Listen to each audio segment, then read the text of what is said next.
Look at it, so very easy. My name is Laura, and little zipper pouches are a lot of fun to make. They're also a lot of fun to give. We can always find something to put inside, and they can be made in any size. To make these little pouches, we're going to need a piece of fabric that is a rectangular shape. A little piece of ribbon will work good because we can make a little end on it. A zipper and a second piece of fabric to make this little top. They can be done in any size, from small to big. If you use a zipper that's made with this nylon and not metal, you're going to be able to cut it down. So you can use a very small portion of that zipper. I'm going to start with a 5x9 piece of canvas.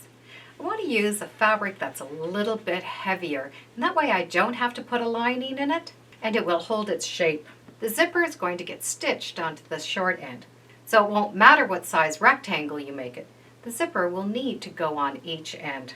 The zipper is going to go in the middle on the end, and that will give you a judge on how long that bag is going to be. If you'd like, you can put a little zigzag all the way around the outside, and that's just going to prevent those edges from fraying. We need to put the zipper on the sides.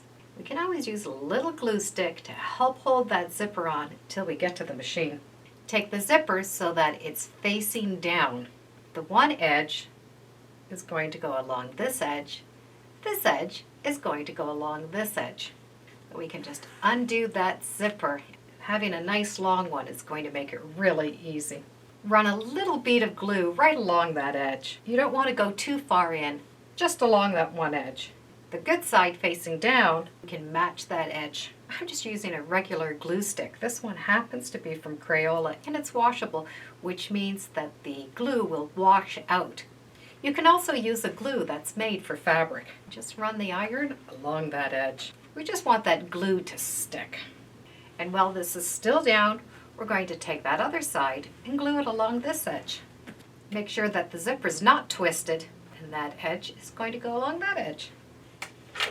And press it down. I'm not pressing the teeth, I'm just pressing the edge. This part of the fabric will need to be the right side. And in this case, it won't matter because it's canvas and it really does look reversible. With the zipper foot, we need to stitch that zipper down. A zipper foot has an opening on both sides. The edges are designed so they run along the zipper. The needle is going to go up and down in these little openings on the left and the right side.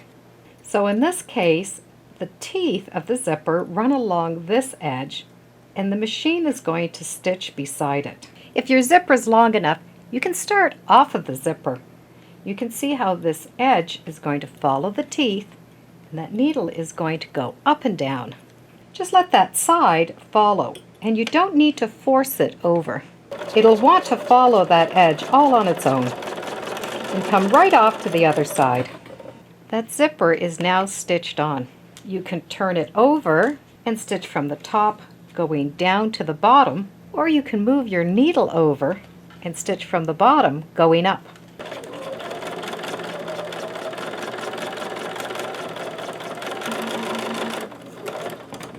Fold the fabric back onto that seam, and you can pull that zipper a little bit, and that's going to make sure that that stitching line underneath is right along that edge. And you're going to want to fold both ends over. So you're going to have that zipper showing in the back. We can now top stitch this down, and that's going to prevent the zipper from flipping back to the front. And you can still use your zipper foot for this. The edge of that foot is going to run along the edge of the fabric. So it gives you a nice row of stitching. You can also use a decorative stitch, but you'll have to remove the foot and put a regular foot on. Depending on the decorative stitch you're going to use, you can have the edge of your foot running along the zipper side, and that stitch is going to go in between this opening.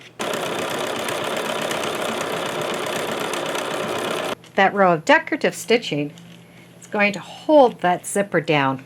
So we have both ends put on. When that zipper is done, it gives us a nice finish. And turn this bag so that you're working on the wrong side. Now we have this tube. In this case, I need to cut this zipper down, and I can cut that off with a pair of scissors. When the bag is laid flat, we're going to have two folds, and those are the side seams. We're going to take that fold and tuck it to the inside, so that center is sort of inside those little lips. You can either pin or clip it, and I'm going to take the fold from the other side and do the same thing. Just push that in, so we just have those little ends tucked in. To close off the bottom of that bag, we're just going to do a row of stitching. When you come to the zipper, just have the machine go nice and slow and go back and forth a little bit here so that you can anchor that zipper. I'm going to back stitch at the start, then come over to the zipper. With the nylon zipper, I'm going to be able to stitch over top of it. Just going to do a couple of back and forth stitches. Then I'm going to be able to continue stitching. When I get to the end, I'm just going to give a back stitch. We can take that bag and turn it right side out. And if it's too small, just undo the zipper. This little area here is that fold that you tucked in, and it gives the bag a nice bottom. Next, do up the zipper. The same as we did the bottom, we're going to take that center and tuck it up towards the zipper. So we have that same tuck that we did at the bottom. We're going to be able to stitch along the top of the bag. Take a couple pins and just put those edges together so that the zipper ends match. Now you can undo that zipper so you don't accidentally stitch over top of it, and stitch this opening closed. So the top of that bag is now stitched together. And you can tuck these in any size that you want. If you want them close to the zipper, you can go close. If not, you can put them right to the end. It will all depend on the size that you start off with. I want to put a little hanging loop on the bag. So I've started with about a 3-inch piece of ribbon. I'm going to fold it in half, and it can go anywhere on the edge of the bag. For this one, I'm going to put it right through the center. Keeping my zipper pull out of the way, I can just stitch that down. We need a little scrap of fabric to cover all of these edges, and you'll have to experiment to see what size is going to work best. This is about 3 1/4 by about 6 inches. Leaving that zipper pull out of the way, take those edges and fold them in. By folding these little edges over, it's going to just give us a clean finish on these edges. Restitch that top seam. I've tried to stitch a little bit in more than the first row of stitching, so that first row is not going to be visible. And just pull this fabric up to the right side. We need to take this edge and roll it once and roll it twice. And that edge is going to be a nice clean finish. This can be hand stitched down or machine stitched.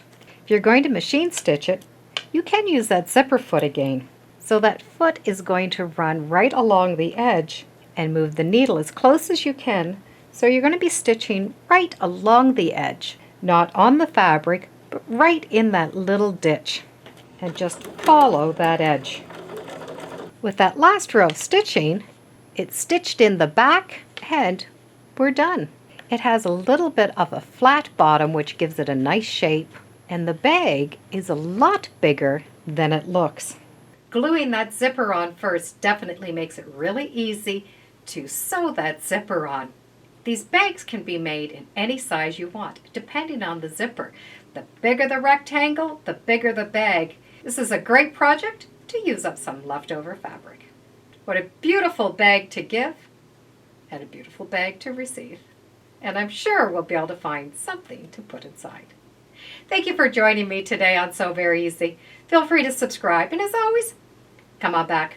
Let's see what we're sewing next time in the sewing room. Bye for now.